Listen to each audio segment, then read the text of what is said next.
Bueno, ¿cómo están? Primero que nada les quiero agradecer a los que están presentes y también a quien se quiera sumar a la charla del día de hoy de Crónicas de otros tiempos. Mi nombre es Eva Moreno, muchos ya me conocen, soy parte de la Orden de los Caballeros de la Cruz y estoy justamente en lo que sería la escritoria de la Orden. ¿Sí? Me dedico más que nada a lo que es el análisis paleográfico o las escrituras, entre comillas, de la Edad Media hasta la modernidad temprana.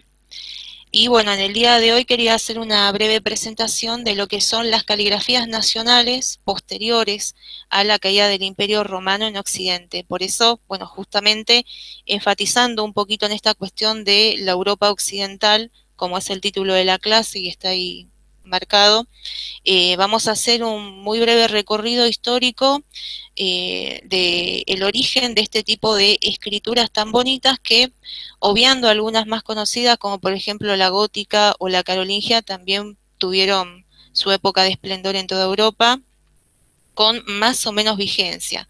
Así que el propósito de este encuentro es poder brindarle a los participantes y a quien quiera saber un poco más sobre este tema si le interesa, que durante la Edad Media no solamente la gótica o la carolingia fueron las dos o los dos tipos de escrituras más utilizados, ¿no? O que abundaban en toda Europa, sino que en cada contexto histórico, dependiendo también del contexto político y cultural de Europa occidental, vamos a ver que el cambio de la escritura va a ser significativo, ¿sí?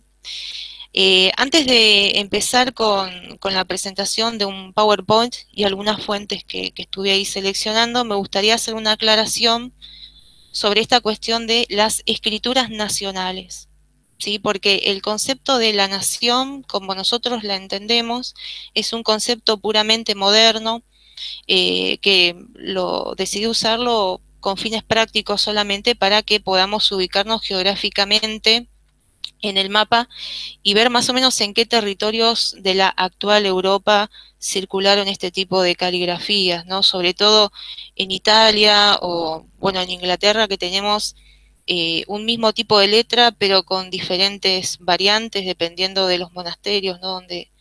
Donde fueron elaboradas, y también de alguna que otra invasión por ahí y contextos políticos de cambio que obviamente van a acompañar estos cambios a nivel cultural. Así que bueno, dicho esto, lo único que me queda es presentar un poquito las fuentes bibliográficas o teóricas en las cuales me basé para hacer esta investigación. En primer lugar, eh, quiero nombrar a una obra que es un manual, digamos, de codicología de María Luisa Agati, llamado El libro manuscrito, del cual, bueno, yo investigué algunas cuestiones sobre las técnicas de escritura en la Edad Media, no tanto el tipo de caligrafía, sino, por ejemplo, las tintas, los colores que se usaban y también, obviamente, los soportes materiales que, dicho sea de paso, fue el tema de mi clase anterior o de mi charla anterior en este ciclo de charlas. Ahí lo comento brevemente. Vimos los diferentes tipos de soportes materiales, desde, bueno, la antigüedad romana hasta la alta edad media, ¿sí? O sea, pasando de lo que es la pictografía, o sea, la escritura en fuentes duras, como por ejemplo la piedra, después la escritura en tablillas de arcilla, y bueno, obviamente durante la Edad Media en el papiro y la abundancia de los textos escritos en piel de cordero o de cerdo.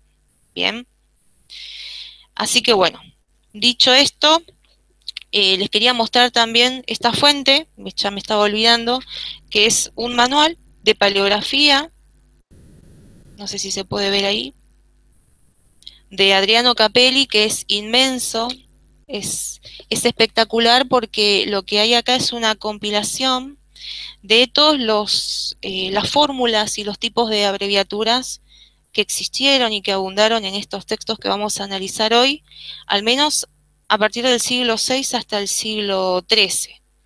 Sí, es un manual muy útil que los que intentamos ser copistas medievales en tiempos modernos usamos generalmente, ¿sí?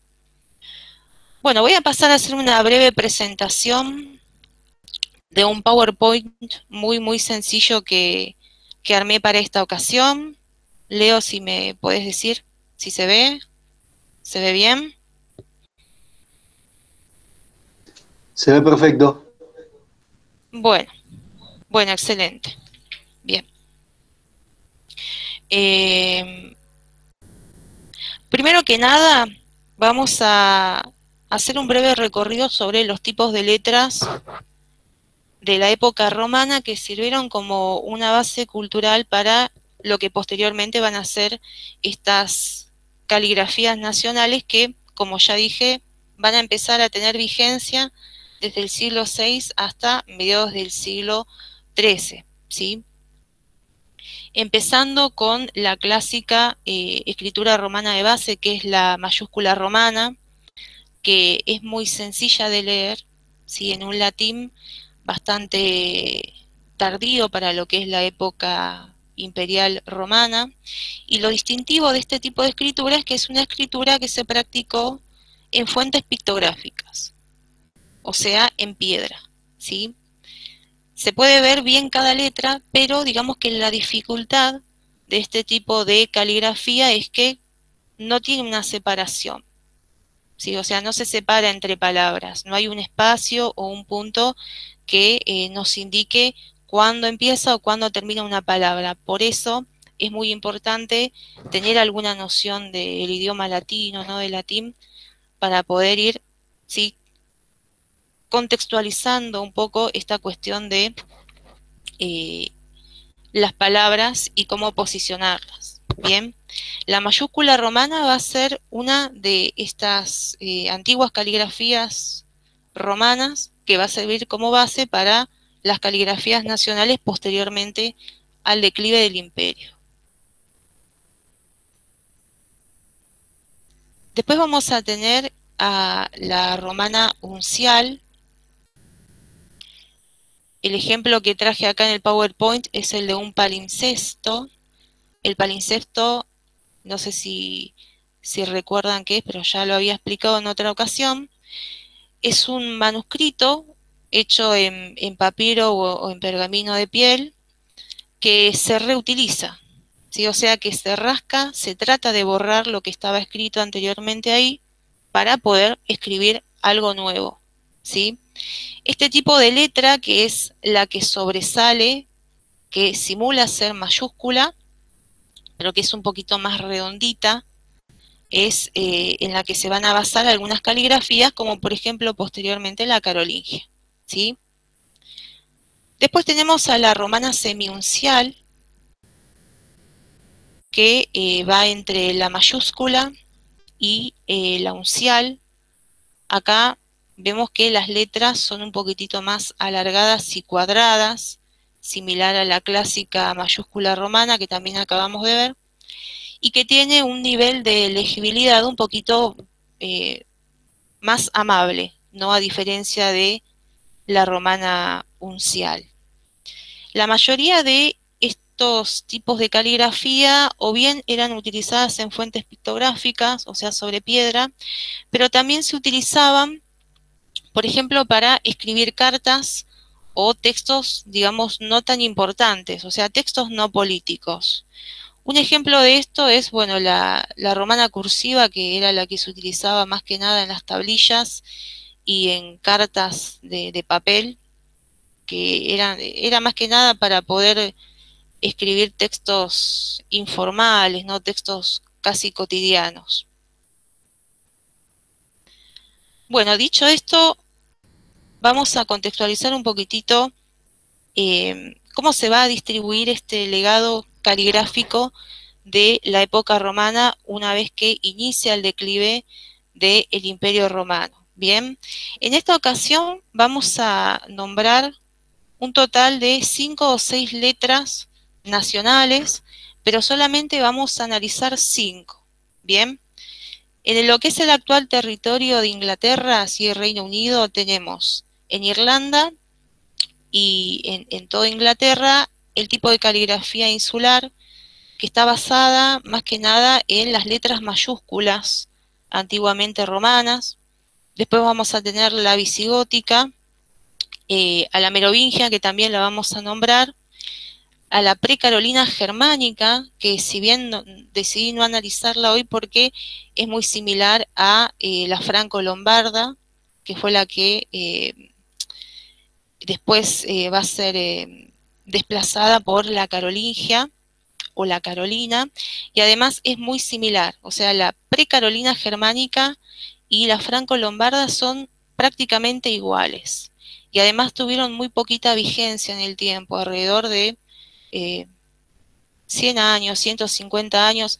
Hay muy pocos manuscritos que se conservan de esta época, pero que aún así es importante nombrarlas. Al igual que la merovingia. La merovingia va a tener muy poco tiempo de vigencia. Y por último, la beneventana, que es propia del sur de Italia, y que junto con la visigótica van a ser las que van a pervivir a la aparición de la carolingia, y que solamente van a ser desplazadas a mediados del siglo XII, principios del XIII, por la caligrafía gótica. ¿Sí? Bueno, vamos con la escritura merovingia.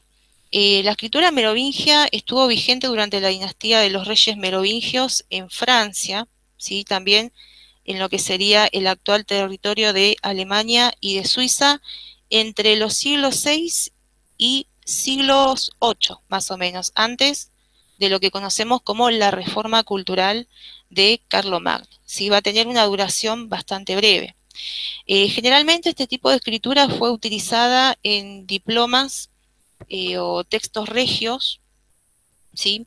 Y abundan, en realidad no abundan porque hay muy pocos documentos que utilicen este tipo de caligrafía, pero sí se sabe que según el lugar en el cual el texto, estos textos van a ser escritos, van a tener algún tipo caligráfico diferente, ¿sí? Como por ejemplo las letras de Laon o las de Corby, ¿sí? O las de Borgoña, van a ser más o menos similares, pero con algún retoque distinto, ¿sí? La procedencia de esta letra es la minúscula cursiva romana, así que, o sea, ya el hecho de que se desprenda, ¿no? Que se use como base una letra cursiva, hace que su nivel de legibilidad sea un poquito más complicado, ¿sí? Vamos a ver algunas características de este tipo de letra. Tiene muchas ligaduras. Las ligaduras son uniones de letras para poder abarcar menos espacio, ¿sí? Esto es muy importante para la época porque también durante todo el periodo posterior a la caída del Imperio Romano vamos a ver que en Egipto, que era donde se sacaba la materia prima para hacer el papiro, ¿sí? La hoja de papiro, va a empezar a escasear en Europa, y por eso los copistas van a empezar a utilizar algunas técnicas, como por ejemplo las ligaduras, que son las uniones de varias letras, ¿sí? O abreviaturas, para poder ocupar menos espacio. ¿Por qué? Porque justamente por estas invasiones a África, entonces el armado del papel o del papiro va a ser muy caro, y entonces de esa manera su distribución va a ser un poco más difícil de concretar. Lo que vemos es que hay una gran cantidad de ligaduras, ¿sí? Y también abreviaturas. Muchas veces se ve que hay una discontinuidad entre las palabras que se escriben porque no se utilizaban renglones para ordenar las palabras y las letras. Y bueno, como ya dije, al ser una derivada de una cursiva, es un poquitito más difícil de leer, ¿sí? Algunas características, por ejemplo, la letra A, como la que estoy señalando acá, ¿sí? Parece un pescadito. O sea, vemos cómo hay una ligadura recién en la parte inferior de la curva, haciendo como una especie de pancita, y muchas veces se confunde con OC, o sea, OC, ¿sí? La letra E, que es la que le sigue, generalmente está ligada a otro tipo de letras como la I. Si parece una B hacia el otro lado. Y la letra S parece una F, es una S larga y descendiente, pero a diferencia de la F, lo que la distingue es esta colita que va hacia atrás. ¿Sí? Hay algunas letras que podemos reconocer, sí, que son de fácil lectura, como por ejemplo la N, que es un poquitito más redondita, o la E, que es la típica E caudata, con este calderón arriba. ¿Sí? Acá, por ejemplo, tenemos una ligadura, la E pegadita a la X, ¿sí? Conformando la palabra ex. Bien. Vamos a ver algún otro ejemplo de la escritura merovingia. Déjenme ver si no tengo alguno por acá. Bueno, este justamente. Este es un manuscrito de un periodo más tardío, aproximado al siglo VIII, donde vemos que hay muchísimas ligaduras. Y que además, al igual que en las escrituras romanas, no hay nada que separe una palabra de la otra. En la segunda parte de la clase les voy a mostrar algún ejercicio de transcripción para que puedan ver y distinguir las ligaduras y también las abreviaturas que hay en este tipo de textos. Bueno, pasemos ahora a la visigótica. La escritura visigótica es algo así como la antítesis de la letra gótica. Se la llamó por mucho tiempo litera toledana o litera mozarábica, justamente por el lugar en el cual va a aparecer, y la utilizaron los visigóticos en la península ibérica, salvo en la región de Cataluña, que, bueno, se va a utilizar por muy poquito tiempo, pero porque va a tener esta región, la región de Cataluña, como está ligada a Francia, está muy cerquita geográficamente a Francia, va a ser desplazada por la carolingia más o menos para el siglo IX u VIII. ¿Sí? Lo que vemos en la escritura visigótica es que está basada en la letra capital romana, en la uncial y en la semiuncial. Y en algunos casos también en la cursiva, dependiendo, ¿sí?, el tipo de letra, si es mayúscula o si es minúscula. Uno de los grandes precursores del uso de este tipo de letras fue Isidoro de Sevilla,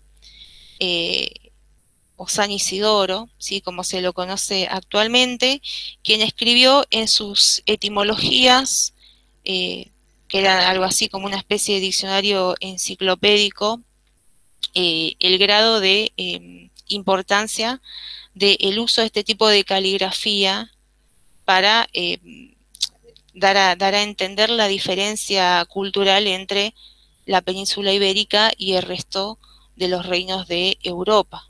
¿Sí? La escritura visigótica va a tener vigencia en España más o menos hasta el año 1080, 1090 aproximadamente, cuando el Papa Pascual II decrete que por su dificultad en la lectura sea desplazada por la letra carolingia. Acá les traje un ejemplo de lo que sería la escritura visigótica, pero en mayúscula. ¿Sí? Lo distintivo de esta letra es justamente que tiene muchísimas ornamentaciones y adornos dentro de las letras, ¿sí? Pero estos adornos solamente se ven en las letras mayúsculas, no en las minúsculas. Vamos a ver un ejemplo de minúscula. Acá está. La dejo ahí para que la observen un poquitito.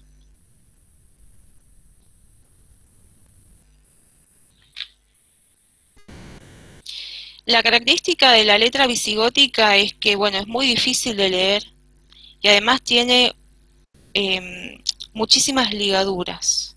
Las formas de las letras, dependiendo de la región geográfica en la cual el manuscrito también sea escrito, va a tener algunas características similares a la merovingia, como por ejemplo la forma de la A. Si la A va a parecer un pescadito, similar a la letra O y la C. En el caso de la letra T, por ejemplo, que acá no encuentro ninguna, pero bueno, después cuando hagamos el ejercicio de transcripción se los voy a comentar. Perdón, ¿se está viendo el manuscrito?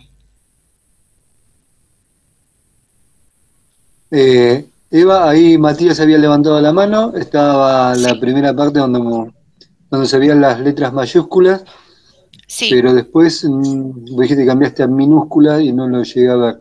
No sé si Matías quería Bueno, comentar algo. ok. A ver, espérenme que vuelva a compartir pantalla acá en ventana. Listo, perdón. ¿Ahora? ¿Ahora sí? Ahora cambió la imagen. Sí, ahí cambió la Buenísimo, acá imagen. está. Matías, ¿querías comentar algo? Listo, listo. No, lo que quería comentar era que también pasaba que cuando decía que cambiaba la minúscula, no se llegaba a ver, ahí ya lo solucionamos. Perfecto. Bueno, ahora sí. Este es un ejemplo de minúscula. Perdón, entonces el ejemplo de la merovingia no lo llegaron a ver tampoco. Bueno, después No, cualquier cosita. no se llegó a ver. Bueno, lo volvemos a ver porque igual hay un ejercicio de transcripción con ese ejemplo. Así que bueno, en la segunda parte de la charla, si quieren, volvemos a ver los manuscritos en sí. Bueno, cuestión. Visigótica minúscula es un tipo de caligrafía muy complicada para poder transcribir, ya que tiene muchísimas ligaduras y también abreviaturas, ¿sí? Como por ejemplo acá, esta B con la S, ¿sí? La letra A que parece una OC, ¿sí? Una O con una C.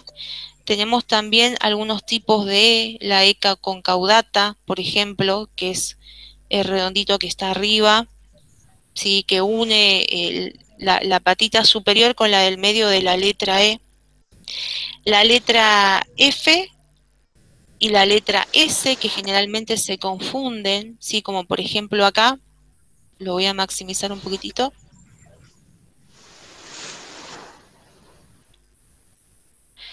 Muchas veces también se confunden con la letra R. Acá, por ejemplo, tenemos una S que parece una F, ¿sí?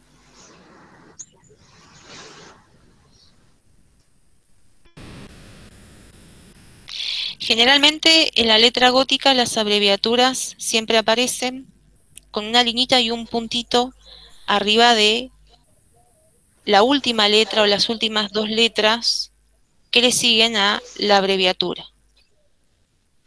Y también tenemos ligaduras, como por ejemplo acá que tenemos una P con una S, ¿sí?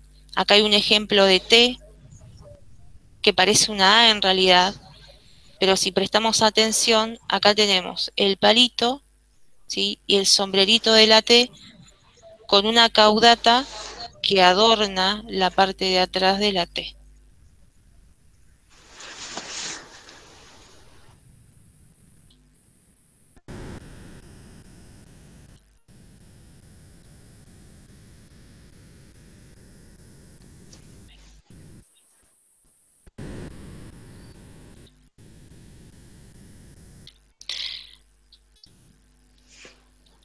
Bueno, voy a volver a compartir el PowerPoint.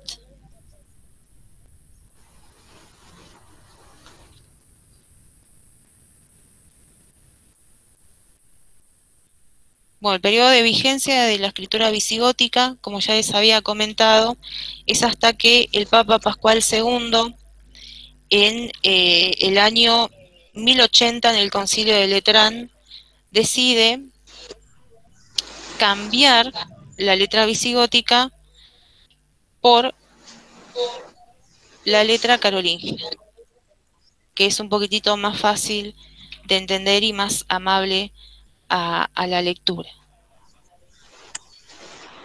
Bueno, vamos ahora con la escritura beneventana.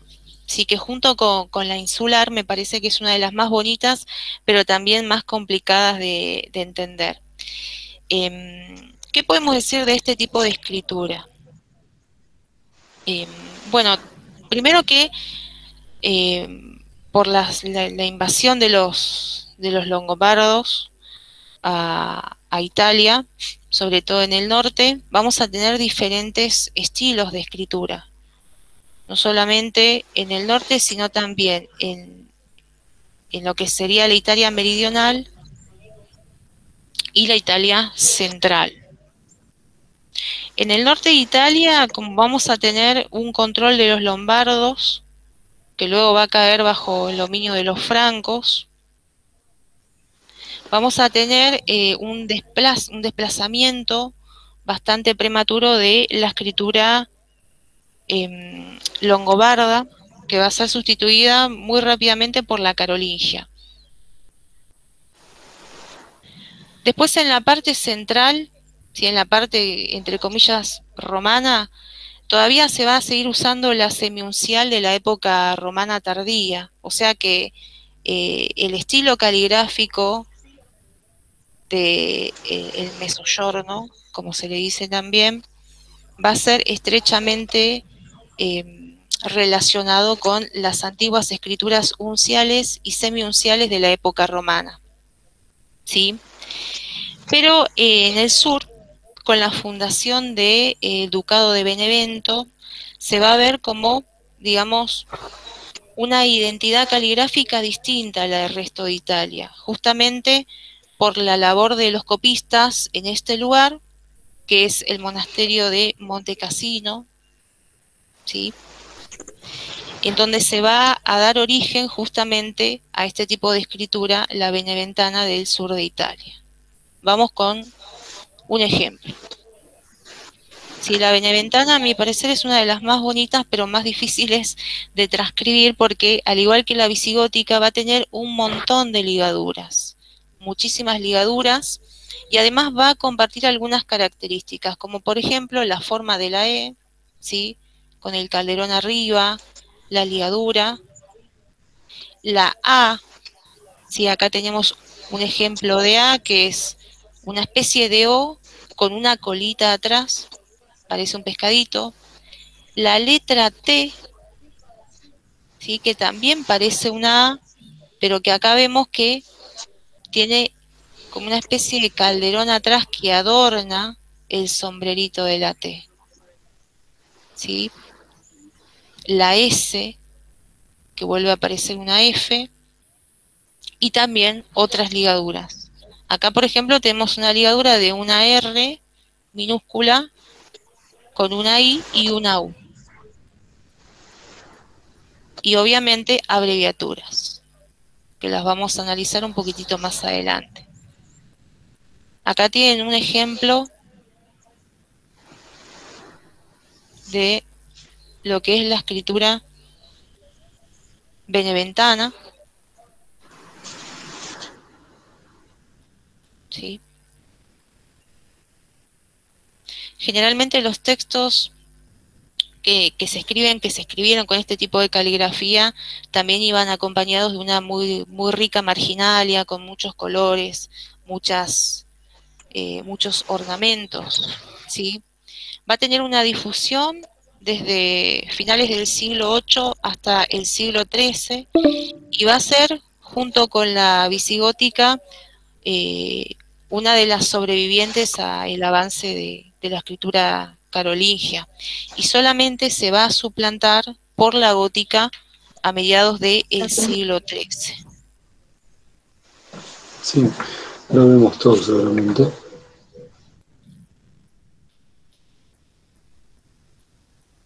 ¿Se puede ver bien?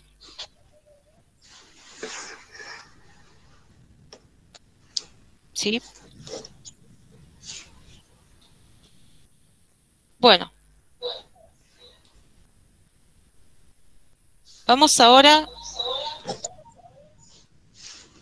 a la quinta caligrafía, que es la caligrafía insular. ¿Sí? Insular, que viene del latín insula, que significa isla, y fue la utilizada en Irlanda y en Inglaterra. Ambas letras, digo ambas porque en realidad la insular, como ya había dicho al presentar el encuentro, se va a dividir en dos. Va a tener diferentes características, tanto en Irlanda como en Inglaterra. ¿Sí? Este ejemplo, el de acá arriba, es el que se utilizó en Irlanda, y el de abajo es un ejemplo de la insular inglesa. Dentro de este conjunto de escrituras nacionales, me parece que la insular, además de ser muy bonita, es un tipo de letra amable, porque es menos difícil de descifrar que, por ejemplo, la beneventana, que tiene muchísimas ligaduras y abreviaturas. Esta también, pero algunas fórmulas son fáciles de leer, y además lo que vemos acá, que es algo que no tienen los otros tipos de letras, es que ya se separan las palabras, lo cual hace que sea un poquitito más fácil hacer una transcripción y también una traducción de cada uno de los manuscritos. Y además, lo bueno de este tipo de caligrafía es que, a diferencia de las otras, toma como base las escrituras mayúsculas romanas, ¿sí? No las minúsculas ni las cursivas, como por ejemplo en el caso de la beneventana o la merovingia. Va a tener una vigencia muy corta, ¿sí? Justamente hasta el siglo VI, más que nada en Irlanda, por la invasión de los normandos, ¿sí? Posteriormente en la batalla de Hastings en el 1066, donde obviamente se introduce la minúscula carolingia, aunque va a pervivir en algunos textos gaélicos hasta el siglo XIII, ¿sí? En lengua vernácula. Les quiero mostrar un ejemplo del tipo de caligrafía insular. A ver, esperen un segundito, que tengo... ¿Se ve acá? ¿Se ve el manuscrito?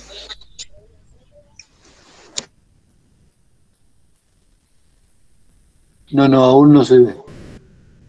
Aún no. Bueno, a ver, vamos a probar de vuelta. A ver acá. Acá sí. Sí, ahí se ve. Buenísimo. Bueno, este es un ejemplo de lo que sería la insular irlandesa. Es el libro de Kells, un manuscrito escrito más o menos para el año 800 después de Cristo, y que fue escrito en el monasterio de Iona, al oeste de Escocia. Contiene aproximadamente 4 evangelios, y actualmente se conservan unas 340 hojas, ¿sí? En este estado. Miren qué belleza. Es muy amable también a la lectura. Las palabras están separadas y las letras son un poquitito más redondas. Y además, como ven, casi no tiene ligaduras ni abreviaturas, salvo alguna que otra nómina sacra, pero la mayoría de las palabras son completas. Además, generalmente se ven este tipo de ornamentos en las letras capitales, mucho color.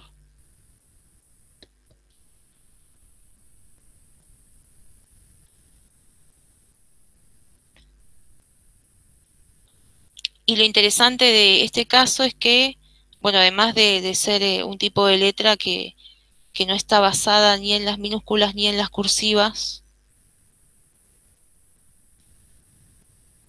muchas de las letras, como por ejemplo acá la N o la U, ¿sí? O la P, están basadas directamente de lo que sería la semiuncial romana.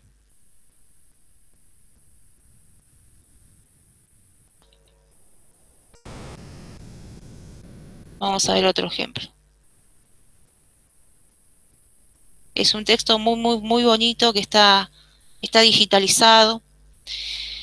Lo pueden conseguir online. ¿Sí? Después voy a pasar el link de los lugares donde encontrar todo este tipo de fuentes que la verdad que están muy bien conservadas y son maravillosas, realmente.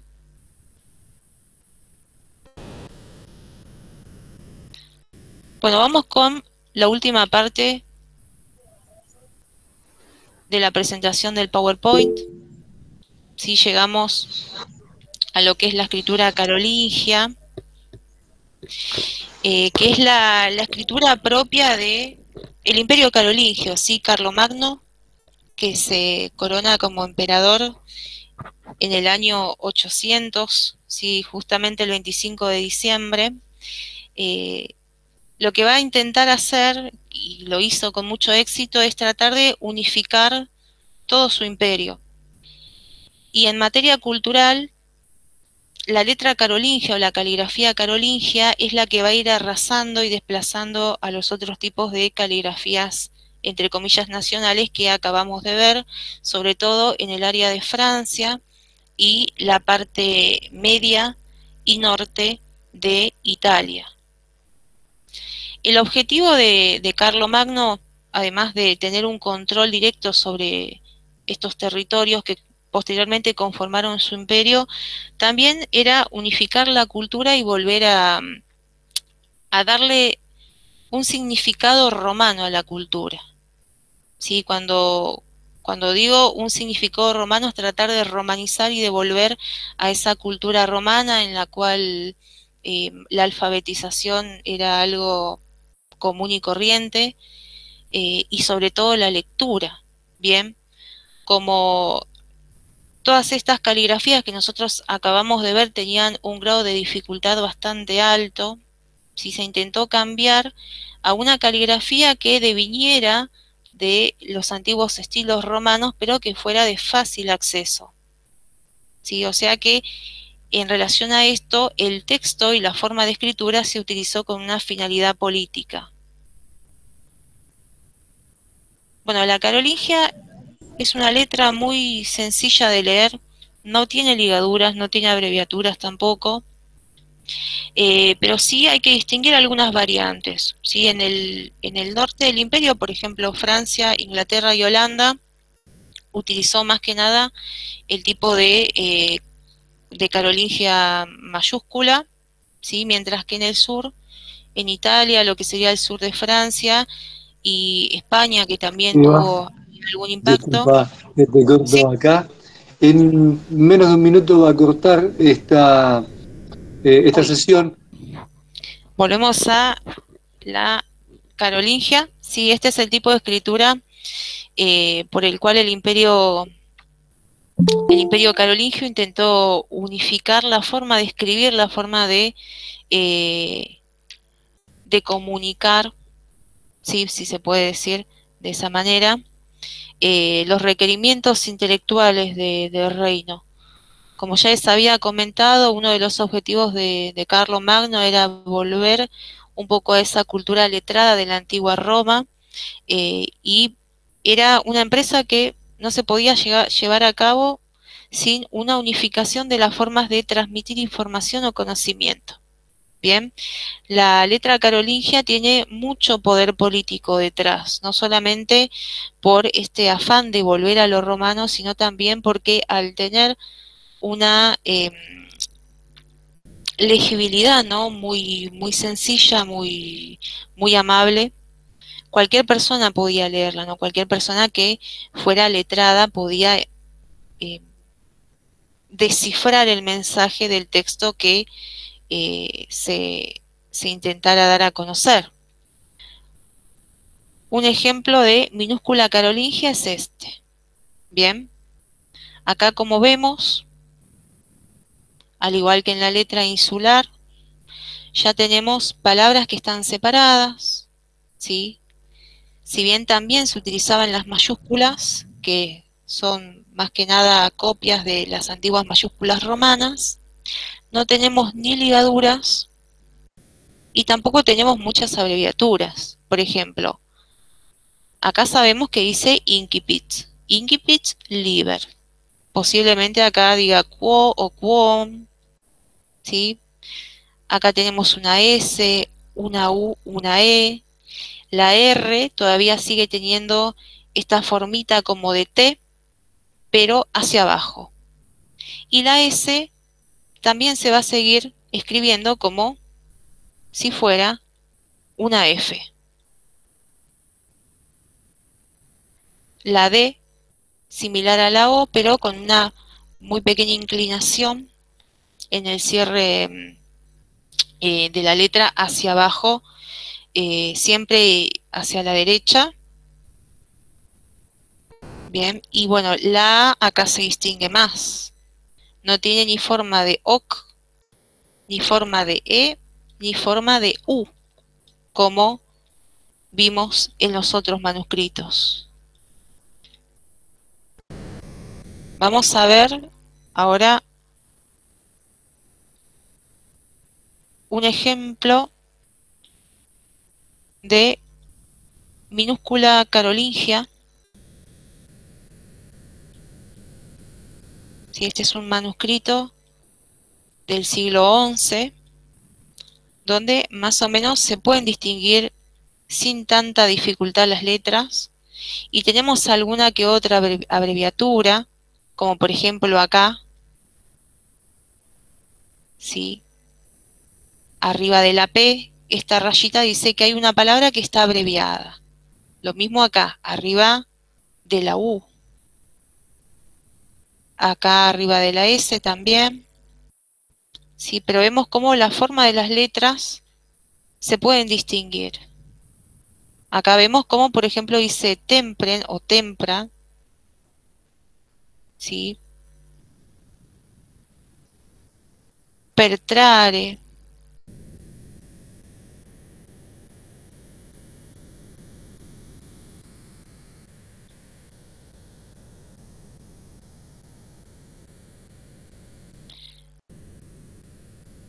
Es bastante más amable para la lectura y más sencilla de transcribir también.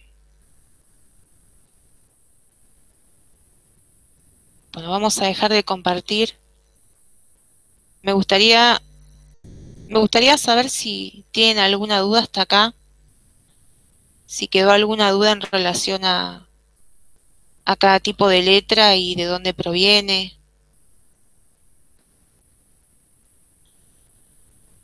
Vamos a invitar sobre todo a Oscar y a Marijoy, que creo que quiere hablar o comentar algo. Sí, le damos la palabra. Ok. Ahí silenció el micrófono. Sí, así de paso yo también tengo un respiro. Sí, en principio va quedando... En principio va quedando claro cómo se fueron de alguna manera modificando por las influencias políticas, ya sea por invasiones, y cómo iban cambiando la manera de transmitir la información en documentos y la manera de cómo escribían los distintos vocablos, y con respecto a las modificaciones que tenían y las interacciones entre los pueblos, la imposición de uno sobre otro influía en el cambio de la usanza que estaba de moda en el periodo anterior. Bueno, para los que somos un poco más neófitos en el asunto, es como hay que ir dar de vuelta e ir verlo el proceso lentamente como para decir, bueno, fue cambiando de tal manera, tomaron elementos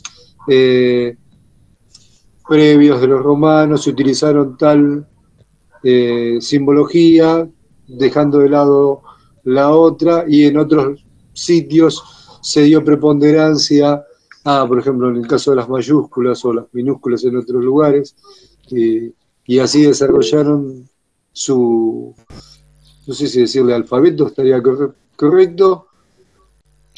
No, porque simplemente en es una realidad manera de... el alfabeto latino ya estaba impuesto desde las conquistas romanas, pero sí la tipografía de cada estilo de letra. Bueno, Exactamente. esto es Ahí algo que justamente me quiero hacer olvidé una de... cosa. Sí, ahí voy, para que quería agregar algo más. Al inicio del encuentro yo había comentado que esta cuestión de lo nacional también era utilizado a fines prácticos, porque en realidad no es que eh, eh, no se mezclaban los estilos de letras. Como vimos, por ejemplo, la merovingia con la visigótica tenían muchísimas cosas en común. Ahora vamos a hacer justamente un ejercicio de transcripción y vamos a ver cómo hay letras que se parecen muchísimo, y también esta cuestión de las ligaduras y de las abreviaturas, que lo que se buscaba era tratar de poner la mayor cantidad de información en menor espacio, porque el papel no abundaba y además era caro fabricar un pergamino, ya sea de papel, de papiro, o un pergamino de piel de cordero o de cerdo, que fue el que se empezó a utilizar durante la Alta y Baja Edad Media. Bien, ahí tenés que dice levantaron la mano, quieren consultar. Bueno, a ver, Matías, a ver, Salonia había levantado primero. Adelante, compañero, hable usted primero, si quiere. Dale. Sí, a mí me llamó mucho la atención que mientras en lo que es Europa continental, los que escribían estaban administrando miseria y estaban usando palimpsestos, mientras que en Gran Bretaña, Inglaterra, Irlanda, bueno, tenemos el libro de Kells, ¿no?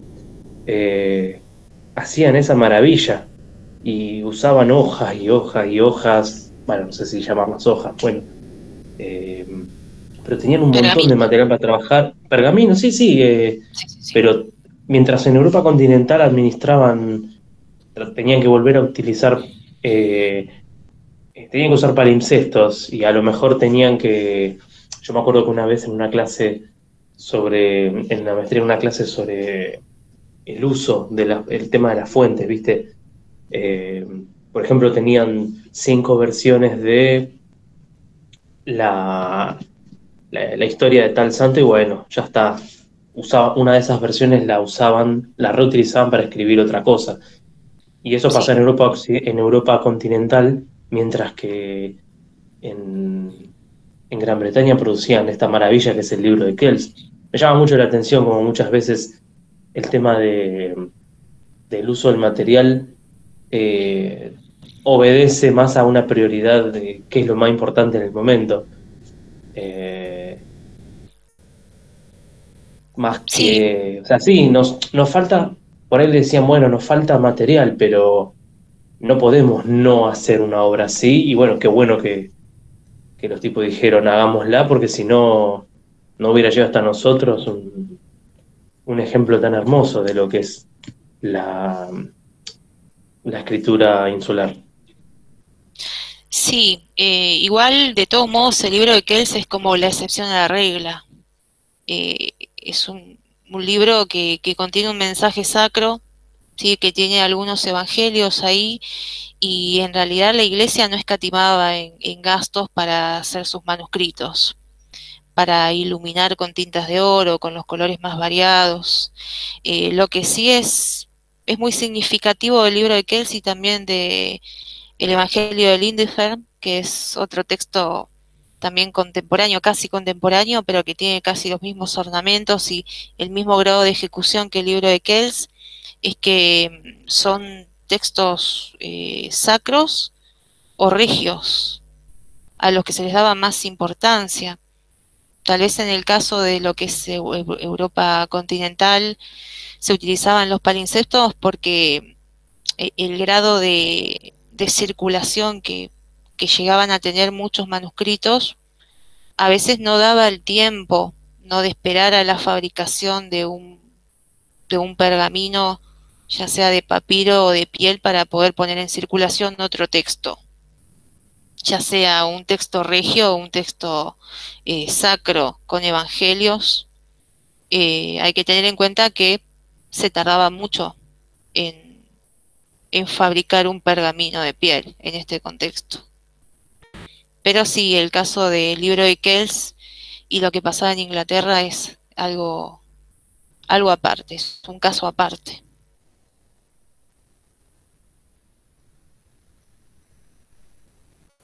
Bueno, a ver, Barejao. Sí, lo mío es más una apreciación, si se quiere, de algo más general, que es esta cuestión de cómo a lo largo de la historia este vínculo entre el deseo del renacimiento o de volver al origen y la innovación, ¿no? Esto que estabas comentando de esta búsqueda de una letra sencilla que pudiese ser leída por prácticamente cualquiera que estuviese mínimamente alfabetizado, vinculado a la necesidad de difundir, digamos, el conocimiento o la cultura clásica romana, sobre todo, o tardío romana. Sí. Y es más que nada eso, ¿no? Como buscaron esta simplificación que se da con la letra carolina, con la minúscula, la cursiva, aunque no, el término cursiva no sería muy adecuado, quizás. Claro. Pero sería como la conocemos hoy, ¿no? Esta simplificación de la letra sería el medio para difundir lo antiguo. Entonces, como la conservación o querer volver al pasado es a su vez el motor que anima el desarrollo presente o el desarrollo a futuro. Eso sería como una constante que uno ve en la Edad Media, que en este caso se ve en el caso de la caligrafía. Sí, sí, básicamente es eso, pero también hay que tener en cuenta que con las invasiones, entre comillas, de los pueblos bárbaros que eran iletrados, ¿no? Ellos lo que hicieron fue reutilizar todo lo que quedó del mundo romano y darle un tinte propio, pero siempre con ese afán de volver, ¿no? De romanizar, de volver a lo romano. Tal vez la excepción a la regla, volvemos a la caligrafía insular, que va a tener, digamos, ornamentos de tipo celtas, va a ser la distinta a las otras, a la gótica, por ejemplo, o a la beneventana o a las italianas, ¿no? O sea, estando tan cerquita de Roma geográficamente, y que además es el primer territorio que cae en manos del Imperio Carolingio, vemos como aún así, en ese lugar que queda por fuera, ¿no?, del continente, en la isla, se trata de volver a lo romano, pero dándole un tinte propio. Sí, tiene que ver también con la cuestión de, quizás, ¿no? Aventuro de la lengua. Y a diferencia del continente, el latín no, si bien una buena parte del inglés es derivado del latín, el idioma germánico tuvo más preeminencia que en otros lugares, como en el caso de Italia, Francia, Hispania. Sí, exactamente. Es más, yo traje a colación el libro de Kells porque es uno de los pocos textos escritos en latín de Irlanda, pero la mayoría de los que sobreviven están escritos en lengua vernácula. Ahí. Claro, Y además tienen ornamentación y marginalidad de tipo vernácula. ¿Qué sería? Gaélico. Gaélico. Ah. Gaélico, exactamente. No, bueno, bueno, ¿alguien más? Sí. Oscar o Mati, a ver. Perdón.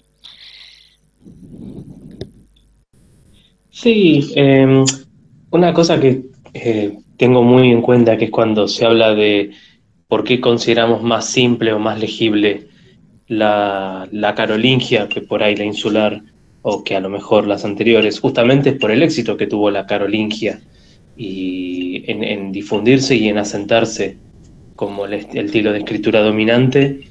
Es la que más se parece, al menos por lo que vi de los ejemplos que mostraste, es la más parecida a la escritura actual, a la caligrafía actual. Así que es casi hacer trampa, al menos yo lo imagino así, es más simple, nos parece más simple porque justamente es la que se adaptó. Entonces, quizás si en otro contexto, si no sé, no hubiera llegado la carolingia a Inglaterra, quizás por la invasión. La realidad es que se impuso la carolingia en Inglaterra por el triunfo de la invasión normanda. No quiero hacer futurología, pero si no se hubiera dado esa invasión o si la invasión hubiera sido repelida, quizás se seguiría utilizando el estilo de escritura más insular. Y también relativamente, porque como bien vos dijiste, las caligrafías no tienen nada de insulares, de aisladas, digamos, ¿no? Se andan prestando todo el tiempo formas de escritura, hay una que tiene que ver con la otra, y quizás, nada, eso, pensaba que bueno, que quizás la simpleza a nuestros ojos la da el hecho de que esa se terminó de imponer. Sí, pero igual hay que tener en cuenta que esa imposición fue más que nada política. O sea, a los intelectuales no les quedó otra que también adoptar la nueva letra carolingia, independientemente de su estilo, ¿no? Porque, por ejemplo, en los monasterios, si bien se escribía en carolingia, pero al menos en el sur de Italia, para textos muy, muy importantes se seguía usando la beneventana, que como ya vimos es una letra casi ilegible, con muchísimas ligaduras, muy complicada, pero que estéticamente es muy bonita, es muy bella y está llena de ornamentos. Por eso la carolingia se utilizó más que nada en temas cancillerescos, ¿no? Por ahí capitulares, textos regios con mensaje político para que fueran fáciles de entender, porque justamente eran eso, tenían un mensaje político muy fuerte. Era eso lo que buscaba Carlomagno. Sí, que se sepa que lo que se decreta por ley, lo que dice el rey, que se expanda y que se entienda lo más fácilmente posible. O sea, es una imposición más que una adopción. Yo lo pensaría desde esos términos. A ver, Mati Barejao. Sí, no, como un comentario retomando lo que dijo Matías recién, que bueno, justamente se nos hace más simple porque es la que triunfó. Eh, y para vincularlo con lo que estaban hablando antes del tema del soporte en el cual se escribe y la necesidad de Sí. economizar papel o pergamino o lo que fuere, que es una particularidad de hoy, y que hoy los adolescentes no saben leer cursiva, Es cierto. porque están Doy fe. acostumbrados a que en la pantalla todo es imprenta. Pero además no están acostumbrados a la escritura manuscrita. Claro, han perdido la motricidad fina básica. Sí.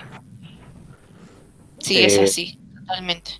Como de una manera, como una especie de retroversión al siglo, ¿qué sería? El siglo VI. Sí, aproximadamente.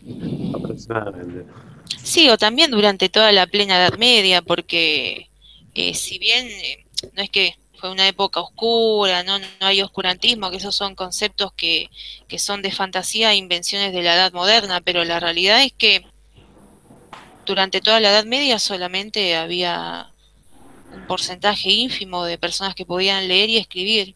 Es más, hasta los mismos copistas de los monasterios, muchos no sabían leer realmente lo que estaban escribiendo. Simplemente se dedicaban a copiar.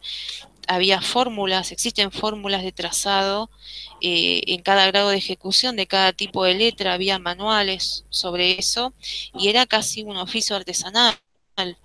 Pero realmente muy pocos copistas sabían leer lo que estaban escribiendo. Algunos directamente ni siquiera se dedicaban a transcribir, porque algunos monjes se dedicaban a la transcripción y otros se dedicaban a la ornamentación de la marginalia. Claro, inclusive Es más artístico todavía. recuerdo el tema de una de las cosas que me llamó la atención cuando veíamos esta cuestión de el armado de los tratados, que las páginas no tenían numeración, No, tenían como una terminación para vincularla con la siguiente. sí.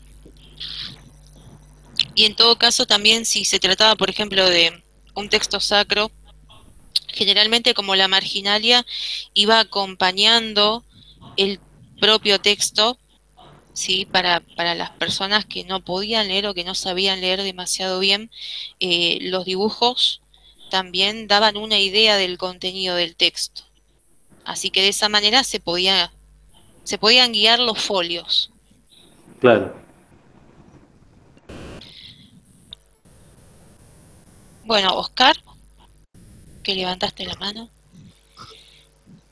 Sí, está muy interesante la charla.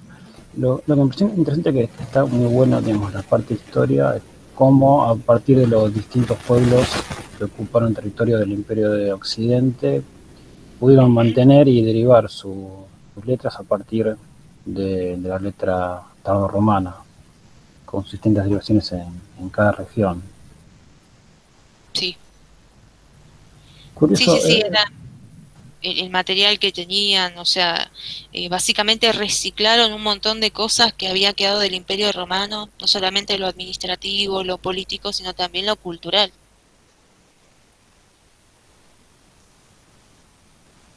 sí, todos quisieron, digamos, tener una continuación acerca del Imperio Romano, que fue ellos, estos pueblos fueron herederos.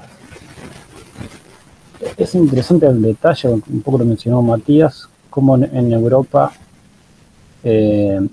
continental no había espacios o había muchas ligaduras y abreviaturas en los textos, mientras que en la parte insular había mucho menos de esto y había separaciones entre las palabras,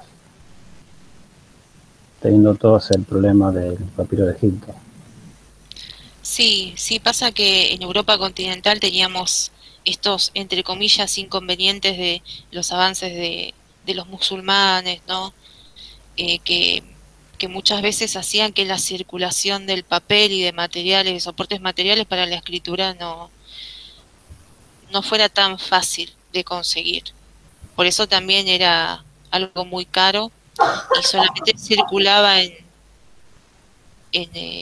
espacios muy reducidos, ¿no? Los monasterios, las cancillerías.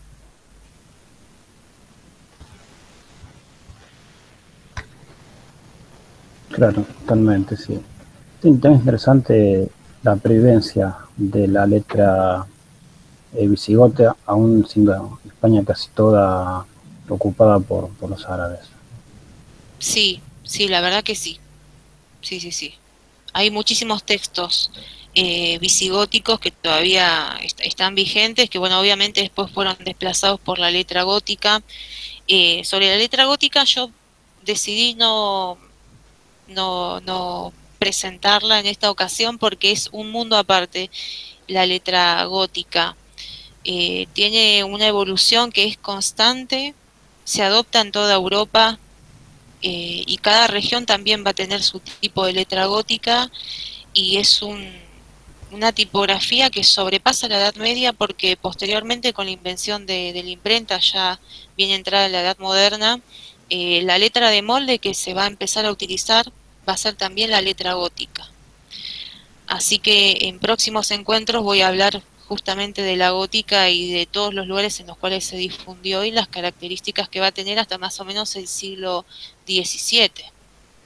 Desde el siglo XII hasta el XVII, o sea, todas las letras, entre comillas, nacionales quedan desplazadas por el tipo de escritura general que va a ser la gótica.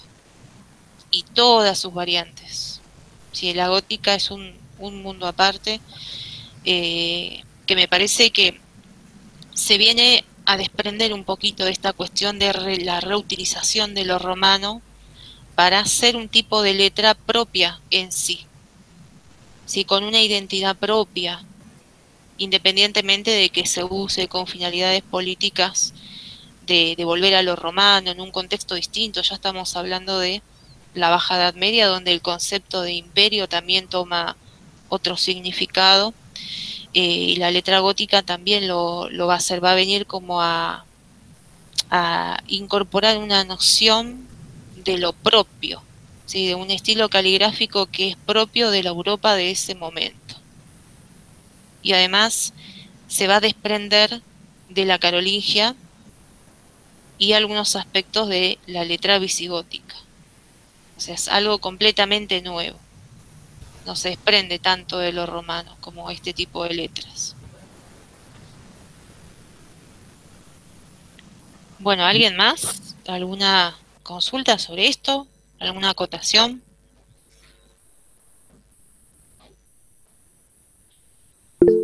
No, No, bueno. A ver, ahí Matías. Matías levantó la mano. Sí, lo último, porque esto más que nada lo que estuvimos viendo hasta ahora tiene que ver con el tema de cómo transcribir el latín. ¿No? Son Sí, distintas caligrafías aplicadas al latín. Al momento que empecemos a ver aparecer textos en lengua vernácula, digamos, ahí ya se empieza a complicar todo un poco más. O más o menos van a seguir las, como es, las mismas estructuras. no, la verdad que no. Los textos de lengua vernácula son tranquilamente legibles. Son muchísimos más sencillos porque no tenemos ligaduras, ¿sí? Yo puntualmente trabajo con textos en castellano antiguo que se pueden transcribir perfectamente y traducir perfectamente también. Es este periodo el periodo problemático para las transcripciones y la lectura de manuscritos. Pero posteriormente, a ver, además de la aparición de la gótica, después tenemos otro tipo de caligrafías, como la cancilleresca, que es un tipo de caligrafía gótica cursiva que es así, es ilegible, es muy complicada de leer, pero después lo que son las imprentas, por ejemplo, las imprentas minúsculas, como la gótica bastardilla, que la voy a presentar en la próxima clase, son de fácil lectura y no se utilizaban solamente para textos regios o textos sagrados, sino que también hay obras de teatro escritas en ese tipo de letras, poemas, canciones, hay cancioneros también. Sí, así que la época conflictiva para la lectura es esta, desde el siglo VI-VII hasta el siglo XII más o menos. Sí, porque más que nada lo que se conserva, la gran mayoría está en latín y en, bueno, todos estos estilos caligráficos como es, que mencionaste. Yo recuerdo por ahí las fuentes que revisé del caso anglosajón, por ejemplo, el primer manuscrito del Beowulf o la crónica anglosajona, que están escritos en lengua vernácula y son de los pocos ejemplos que se conservaron del antiguo idioma anglosajón. Bueno, del Éxodo también hay bastantes, pero en realidad los más comunes son esos. Y cuando vos los lees, ahí se ve un poco esto que vos decías de la caligrafía insular, que no está aplicado al latín, sino al idioma vernáculo. Separan bien las palabras, no hay abreviaciones, es todo muy claro, eh, salvo por la excepción de que el idioma anglosajón es bastante ilegible para nosotros que hablamos español, un idioma latino. Claro, el Pero tema es sí, que sí se aplica. sí. Ahí es un ejercicio que estaba haciendo mientras comentabas el caso insular y yo recordaba estas fuentes, que ahí se respeta un poco el estilo caligráfico insular. Sí, son textos que se pueden leer, pero el tema es que si no tenemos un conocimiento ínfimo del idioma, que eso es lo complicado, no podemos hacer una transcripción o una traducción de eso. En este momento, como el idioma universal de la ciencia, entre comillas, era el latín, todo lo que esté escrito iba a estar en latín. Y si bien hay una diferencia no muy grande entre el latín clásico de la época romana y el latín medieval, hay como una especie de evolución ahí en algunas palabras o conceptos, sobre todo conceptos, como por ejemplo el concepto de pax, ¿no? Que era la pax o paz en la época romana y en la plena Edad Media, donde tenemos a toda una Europa cristiana, ese concepto cambia completamente. pero el problema es justamente el conocer bien la lengua vernácula es lo que hace que sea difícil traducir los textos, pero no transcribirlos. Se pueden transcribir.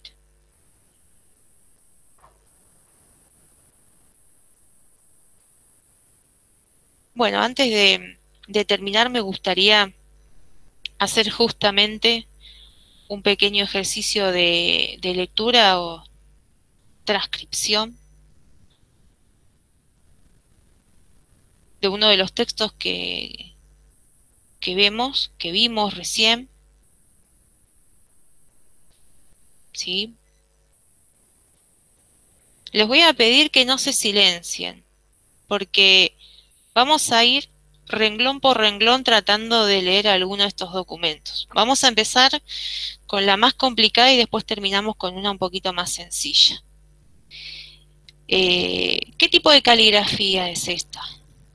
¿La recuerdan de todos los ejemplos que vimos en la primera parte? ¿Beneventana? No. Sí, es beneventana, muy muy bien. Lo voy a acercar un poquitito para que podamos empezar con la lectura. Este ornamento o letra que aparece siempre al principio del texto se llama letra capital y es la que inicia cada párrafo o cada escrito. Generalmente está llena de ornamentos, se la colorea con pinturas especiales para que sea llamativa. Y esto, aunque tenga forma de corazón, si nosotros vemos el resto de la palabra, por añadidura o por contexto, podemos entender cuál es su significado, ¿sí? O qué es lo que dice acá. Esto es una C. U, A, la D, que está ligada a una U, y una M. Acá dice quadum. Quadum, ¿qué será esto? ¿Qué letra es Parece esta? una D, pero Es una D, muy bien. D. una I, ¿no? Y una S. Es una I y una E. Acuérdense que la E Ah, es una E caldata que tiene el firulito arriba en el caso de la beneventana. Quatum die cum. Esto es una C. Quadum die cum. Y acá vamos con un ejemplo de ligadura. ¿Sí? Acá dice fratibus. Tenemos la F, la R con una T. Y acá lo que se viene a abreviar es la I. Frati, B larga, U y la S larga. ¿Sí? La diferencia entre la S, por ejemplo, y la F es que acá se ve que la F tiene el palito del medio bien resaltado y hacia adelante.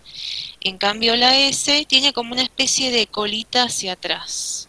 Y esto es algo que se va a repetir en todas las caligrafías nacionales, hasta en la insular.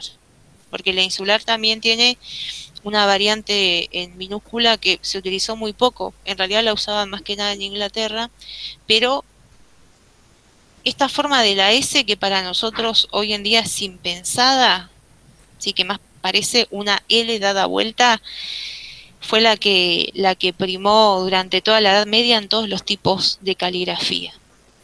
Entonces tenemos quadum diecum fratibus. Y a ver, acá qué diría, qué dice. Empecemos por la primera letra. Es una A. Es una una A, sí. Muy bien. Acuérdense que la A en la beneventana tiene forma de pescadito. Oc sería. Pero es la A. Y acá al lado otra letra que ya vimos antes. Una D. Una D, muy bien. Dice fratibus ad. Vamos abajo. Esta es otra letra que ya vimos. Sí, es una A. Es una A. Y esta, la que está acá, es una G. Una Agra, G dice que ahí. además tiene una ligadura. Acá dice Agiri. Ah, La A, la G, este palito es una ligadura con una I. Acá tenemos la R que unida a la I hace ri, ori. Agiri. Agiri. Acuérdense que cuando hay ligadura no tenemos la rayita arriba que dice que hay una palabra que está cortada. La rayita arriba solamente aparece cuando hay una abreviatura, como por ejemplo acá. ¿Sí? Hay una abreviatura de fratibus. Esto es una ligadura. Son 3 letras que están pegaditas. Agiri, y acá tenemos una O. ¿Esta qué letra es? Esta es sencilla, es lo que parece esa letra. ópera. Perdón, leí la palabra entera. ¿Sí? Ópera. Agiri, ópera. Vamos con la de abajo. Esta también ya la vimos. Acá hay una ligadura con otra letra. Una F y una U. Una F y una U. Y acá la E caldata. Fuerat. La R, la A que parece un pescadito. Y esto que también podría ser entendido como una A, es una T. ¿Se acuerdan que lo había comentado? Acá tenemos el palito de la T y atrás este firulito que va como si fuera un adorno de la T, que va casi como colgado del sombrerito de la T. Fuerat. Hay una leve diferencia, muy leve. La A anterior es mucho más marcada. En cambio, en la T se ve que es más planito arriba. Por más que Sí, tenga lo que llamamos la pancita atrás, vos lo llamaste de otra forma. sí, el calderón o la Calderón. caudata se le dice, sí. Sí, ves acá es como que casi parece una X, ¿no? En la A, y en la T es como que la línea es recta. Pero además, porque es importante saber un poquito de latín, porque si nosotros ya teniendo, digamos, la primera parte traducida o transcripta de la palabra, si entendemos un poco el contexto, podemos, entre comillas, adivinar la desinencia de la palabra. O sea, qué es lo que viene por detrás. Fuerat, y a ver acá tenemos una ligadura, una E con una G que está pegadita a la R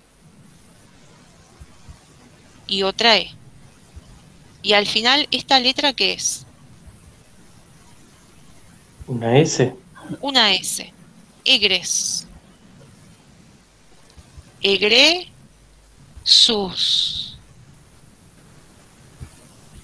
¿Sí? Acá hay una palabra que no está completa por una cuestión de espacio y se sigue abajo. ¿Vieron cómo escribimos habitualmente cuando estamos escribiendo una palabra y llegamos al final de la hoja? Hacemos una rayita y seguimos abajo, en la línea de abajo, en el renglón de abajo. Lo mismo pasa acá, solamente que sin la rayita que me dice que sigue la palabra. Porque si no, esto solo no tiene sentido. No hay una palabra que signifique algo en latín. Pero uniéndola a lo que sigue abajo, sí. ¿Sí?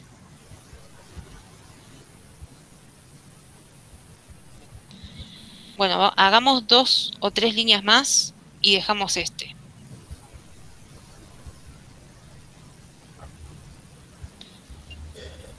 Veamos qué dice acá. Acá tenemos una Q, que se nota bien, una U, una I, una D con una A nuevamente y una M. Cuidan. A ver esta letra si la sacan, que es más complicada. Una U y una E. Sí, puede ser una U o una B corta. Sí, acá dice buero. Buero. Y acá tenemos la R, la U. Rusticus. Rusticus, muy bien. Quidam vero rusticus de functis. Tenemos la F, la U, la N, la C y acá está la T con una ligadura. Si tenemos el palito de la T, el sombrerito con la pancita atrás y está pegadito a una I que va hacia abajo. ¿Sí? Generalmente cuando hay ligaduras con la letra I, siempre empieza desde la parte superior de la letra que finaliza y termina así, como si fuera un ganchito, hacia abajo. ¿Sí? Acá tenemos una abreviatura. Fili. La F con la I, la L con la I hacia abajo, sigue estirando el ganchito como acá, como en TI. Fili. Y acá Corpus. corpus. Muy bien. Terminamos acá. In. Acá, ¿qué letra tenemos? Una B corta otra vez. No. Parece, pero no. Fíjate en el ejemplo acá arriba. La B corta, abajo, está casi separada. Parece que fueran dos I, una al lado de la otra. Pero lo que me dice que no es una I es justamente esta curvatura que tengo abajo, que da a entender que hay una especie de unión entre un palito y otro. Esto es una U. U, L, N y S. In ulnis. Y esta última palabra, ya todas estas letras las vimos. In ulnis ferens. Ferens, muy bien. La F, la E, la R, la E, la N y la S. Excelente, muy bien. ¿Vieron cómo también a medida uno acerca o aleja el manuscrito se puede ver una cosa y otra? No se distingue bien la palabra, pero esto es cuestión de práctica. Una vez que se practica bien y que se tiene un conocimiento sobre qué significa cada ligadura o cómo se puede leer o transcribir cada ligadura, es menos dificultoso. A esto también hay que sumarle que tal vez, no sé, en los textos puede haber alguna mancha de humedad o algún agujero o simplemente algún copista que se olvidó de poner una letra ahí en el medio y que por contexto tenemos que tratar de sacar, ¿no? De adivinar qué letra está ahí en el texto. Es complejo. Nos quedan 10 minutitos. Vamos con otra más, la última. A ver. Pídanme alguna de todas estas. Tenemos la visigótica, tenemos la insular, la merovingia. ¿Cuál le gustaría? La merovingia no se había llegado a ver en... Bueno. Es un buen ejemplo como para... Ok. Dale, merovingia. Bueno, esperen que busco el ejemplo. Acá cierro el libro de Kells. Vamos con la merovingia y ya terminamos con esto.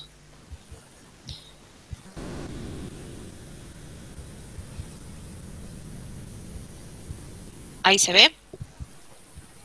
Sí. ¿Sí? Ujú. Sí, sí. Sí, sí, se ve. Bueno, vamos a empezar por el título.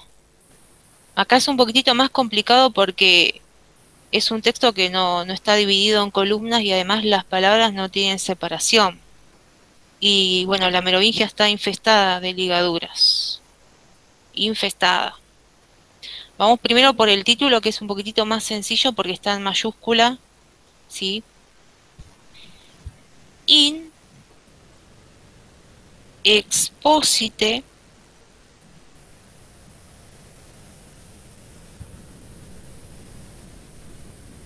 beati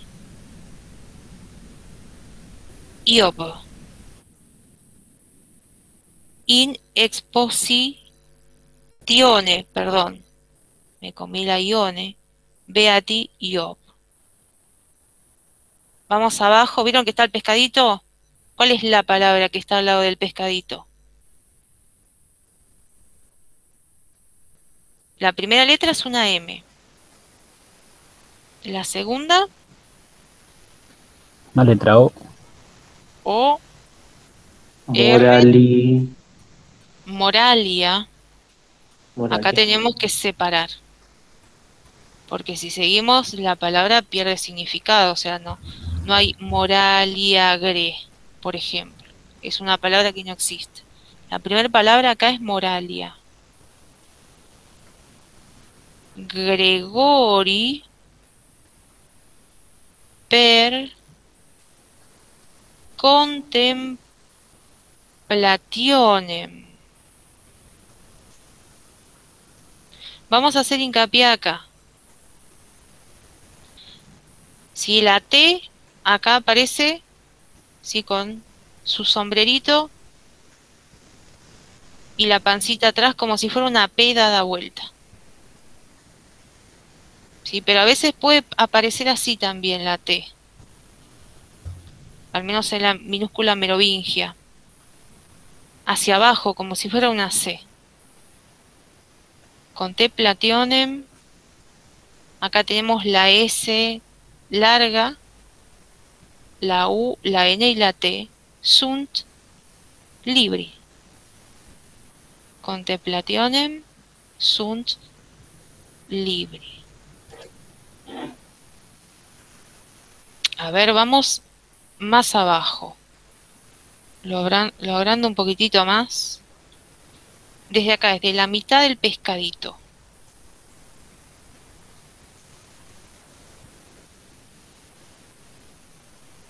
Esto es una abreviación para Inter. ¿Por qué? Porque la I es el pescado. ¿Sí? Inter. Acá tenemos la T, aunque no lo parezca, lo voy a agrandar un poquitito más. Si la I es el pescado, tenemos la N. Acá está el palito de la T, lo que sería el cuerpo de la T, y este es el sombrerito, con la pancita hacia atrás. Y esto, que parece una G, es una E caudata, con el sombrerito arriba. Y la R acá al final. Es una ligadura muy compleja. Yo estuve más o menos 15 días para darme cuenta de que el pescadito era la I. Inter multos. ¿Qué dice acá? Acá hay otra palabra. Multos. ¿Qué letra es esta? Fíjense que es exactamente igual a la anterior. Y esta era una S.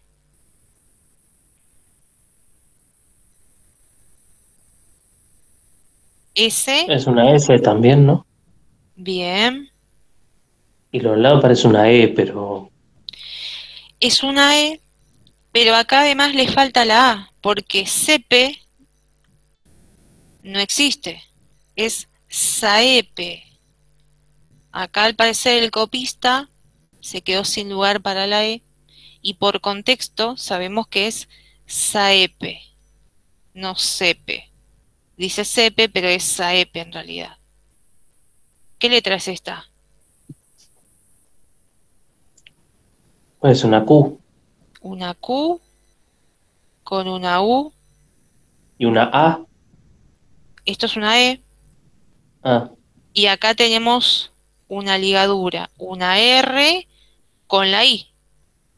A diferencia de la beneventana, cuando hay una ligadura con una R y una I, en vez de ir la garrita hacia abajo, ¿se acuerdan? Va hacia afuera, como si fuera una colita. Acá tenemos de vuelta la T con su pancita y su sombrerito hacia abajo. Y una ligadura nuevamente con una U. ¿Sí? T, U, R. Queritur. Queritur. Vamos a hacer solamente esta línea porque si no los vuelvo locos. Queritur. Acá tenemos una Q, una U, una I y una S alta, que conforman la palabra quiz. Sabiendo que esta forma es la R con una ligadura en la I, ¿qué palabra sería esta? ¿Podrías repetir lo último? Porque no. Bueno, acá nosotros vimos cómo esto era una R con una I haciendo una ligadura. Acá ¿Libri? aparece de vuelta. Libre, muy bien, libre. Quiz libre.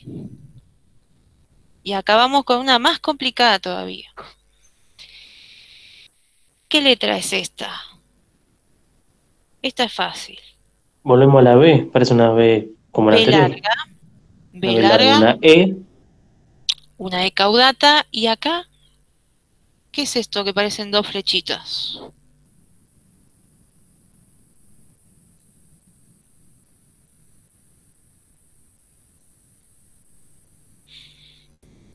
Es una A. Es una A que está unida solamente por debajo. Es parecida a la A de la beneventana, que parecía una OC o un pescadito, solamente que acá la abertura es un poquito más evidente arriba y la colita de atrás no es tan larga.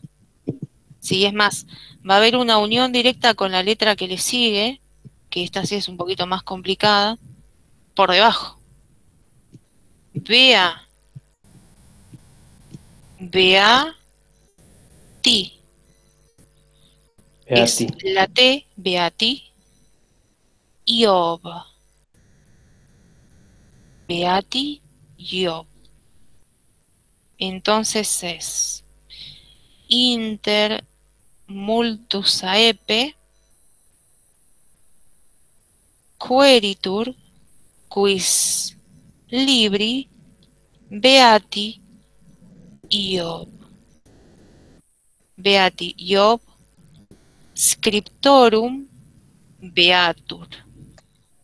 Entonces tenemos a este pescadito que hace la I y toda la oración es inter multos aepe queritur quis libri beati Iob scroptur beatur. Sí, acá tenemos, nos habíamos quedado acá en la forma de esta A, ¿sí? La T con la ligadura en la U y pegadita la R. Sí, en el renglón de abajo dice et ali quidem Moises ali unum quem libet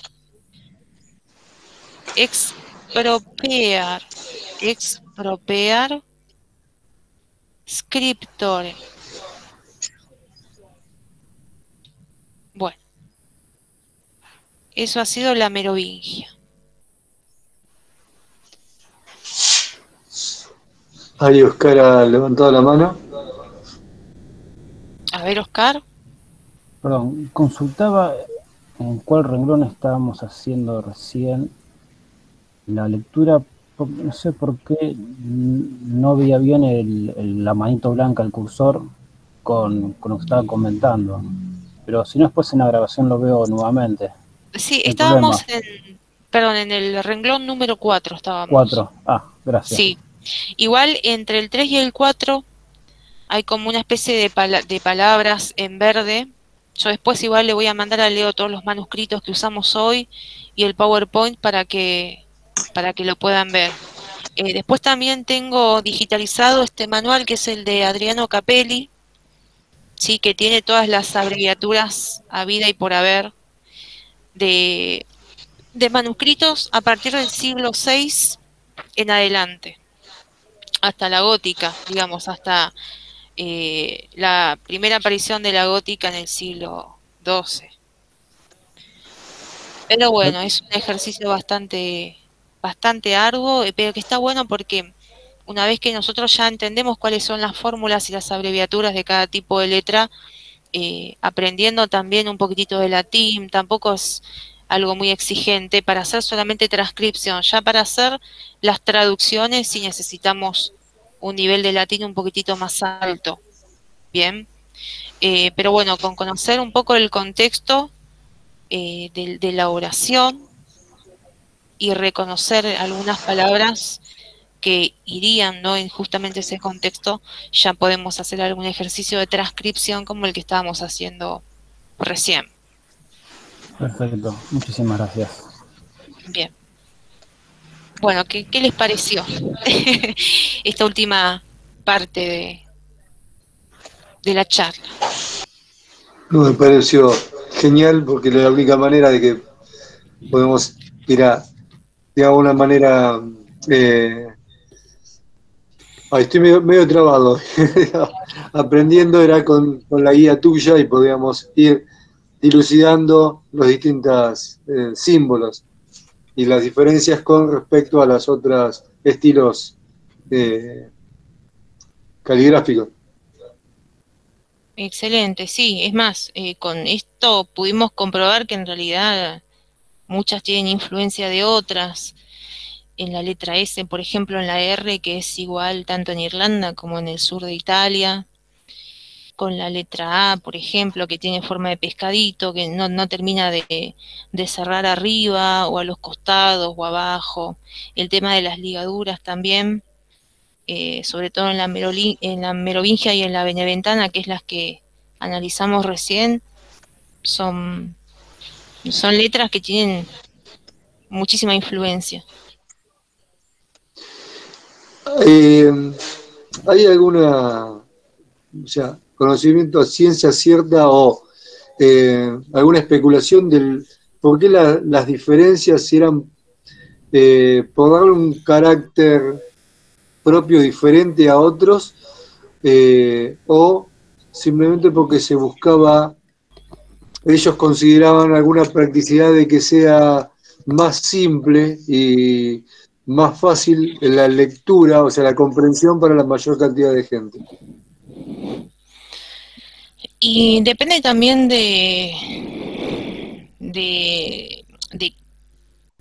cuál era el tipo de letra romana que se usara como molde, ¿no?, como base para ese tipo de caligrafías.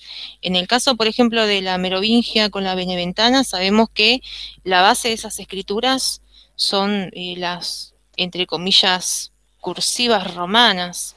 Entonces, en algún punto, tal vez sin quererlo, coincidieron con algunos aspectos, pero además, como ya dije anteriormente al inicio de la charla, no es que, o sea, había textos que circulaban de norte a sur de Italia o por toda Europa y que después se iban copiando en las escritorias locales. Entonces, tal vez en ese intercambio de textos que era puramente geográfico, pudo haber una copia, entre comillas, o alguna mezcla de estilos. Bien, sí. Entonces por ahí algunas características un poco regionales y le daban un poco su impronta para, y se diferenciaban de otras áreas. Claro, exactamente. Por ahí, como pudieron ver en el caso de la Beneventana y la Merovingia, esos dos textos que yo les mostré recién y que transcribimos son prácticamente contemporáneos. Creo que hay unos 30 o 40 años de diferencia entre un texto y otro. Son del siglo VIII y lo que se ve en la Beneventana, por ejemplo, es la calidad de la escritura en relación al tipo de tinta y a los colores que se usan. Sí, también el propio material en el cual es escrito el documento. Tal vez las diferencias a veces se marcaban justamente en eso. Sí, los textos que provenían de Roma, por ejemplo, se usaban muchas tintas de color azul o rojo, se escribía con tinta de oro también, a diferencia de otras regiones que por ahí tenían menos recursos materiales para poder hacer ornamentaciones de ese estilo. Sí, eso también nos daba a entender cuál era el grado de recursos para la práctica de la escritura que había en cada región, o el tipo de pluma que usaban.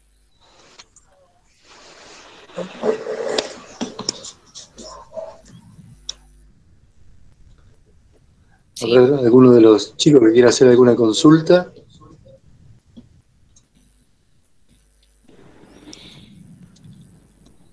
No, como comentario final, quizás antes de despedirnos, que es muy interesante el ejercicio práctico de la lectura, porque lo notable es cómo una vez que uno va conociendo la morfología de la letra que se está, ¿cómo decirlo?, abordando o leyendo, Sí, cómo progresivamente uno se va asimilando y va logrando leer, es como si fuera apareciendo. Y cuando uno lo contrasta con la primera impresión, uno lo ve y es un garabato que no se sí, entiende absolutamente nada, digamos, ¿no?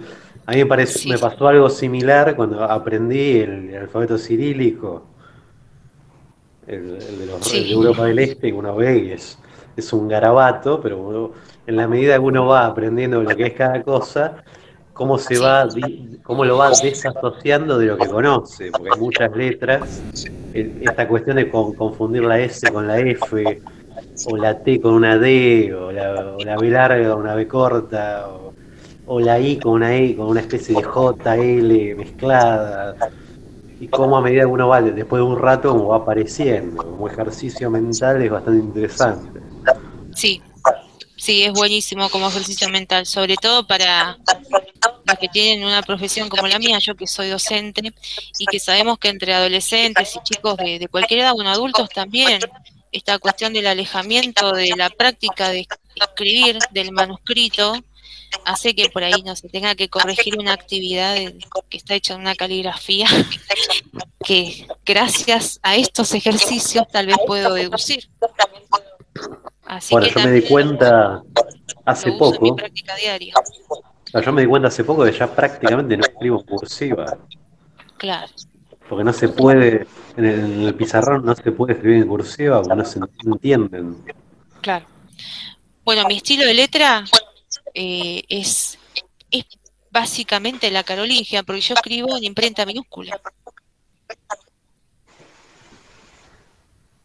Podría escribir en cursiva, pero es un estilo de letra que formalmente, al menos en el ámbito educativo, no se usa y en algunos casos no se puede usar. Así que ojo con eso. Bueno, chicos, me encantó la charla de hoy. Creo que ya todo el mundo sabe que es mi tema y que me apasiona muchísimo. Espero verlos también para la próxima charla que va a ser íntegramente dedicada a los tipos de escrituras góticas y de la caligrafía gótica y también de de sus variantes por toda Europa hasta la llegada de la imprenta. A ver, Matías. Ahí.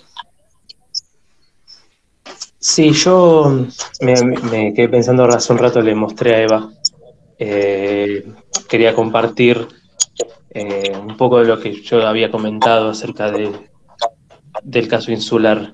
No sé si tengo la posibilidad desde el celular. A ver. Ahora, si fíjate arriba, fíjense, yo lo que puedo encontrar es que es el manuscrito más antiguo que se conserva del Beowulf. Se cree que es del siglo... Creo que una vez di una charla sobre el Beowulf. Tenía que ver con lo anglosajón. Es del siglo X, es antes de la conquista normanda, y fíjense el parecido que tienes con la caligrafía insular que había mostrado Eva. Sí, es que es caligrafía insular, pero no es la irlandesa, sino la inglesa. Claro, y no es latín, No, es no anglosajón. es así. Incluso hay un montón de símbolos que no tienen que ver, un montón de letras que no tienen que ver con las letras en latín. Por ejemplo, la primera palabra dice what. Tenemos la A y la E ligadas, que es el sonido, es un sonido que se conserva dentro del alfabeto germánico, pero también en latín. Y la segunda letra suena como W o suena como U, pero parece una P. Y acá es donde me parece interesante que cuando el escriba quiso copiar el sonido, tomó muchos préstamos del alfabeto rúnico, si se le puede llamar alfabeto. Fíjense, como sigue diciendo, Wegarden Dagun Theod. Fíjense, la anteúltima palabra Acá. del segundo renglón. La primera letra, Theod, si alguien está familiarizado con el alfabeto rúnico, ese sonido es muy característico y no se conserva en el alfabeto latino. Pero bueno, más allá de eso, quería compartir este ejemplo, que es como con la misma caligrafía insular se intentó transcribir algo hablado en el idioma vernáculo y no en el latín. Sí, y además por contexto, cierra esta idea porque más o menos desde el siglo IX o X la escritura insular se empezó a utilizar en escritos de tipo vernáculo y no tanto en latín, así que si es del siglo X o IX tiene bastante sentido. Y además está muy bien conservado y se ve que las palabras están separadas. Se puede transcribir, pero el tema acá es traducir, porque si no tenemos una idea del idioma, ahí está como más complicado.